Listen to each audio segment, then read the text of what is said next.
রাত তখন প্রায় 12টা। চারদিকে ঘন কুয়াশা আর নিস্তব্ধতা। গ্রামের শেষ প্রান্তে পুরনো শ্মশানঘাটে শুধু আগুনের মৃদু আলো জ্বলছে। বাতাসে ধূপ আর জ্বলন্ত কাঠের গন্ধ ভাসছে। সেই শ্মশানের মাঝখানে বসে আছে এক তান্ত্রিক। লম্বা চুল, বড় দাড়ি, গায়ে কালো কাপড়, গলায় রুদ্রাক্ষের মালা। চোখ দুটো অদ্ভুত জ্বলজ্বল করছে। লোকটার নাম চন্দন।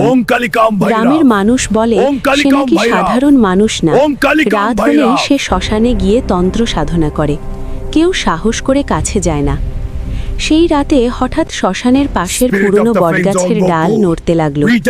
ঠান্ডা হাওয়া বইল, আর যেন কারো ফিসফিস শব্দ শোনা গেল। তান্ত্রিক চন্দন চোখ বন্ধ করে মন্ত্র পড়তে লাগলো।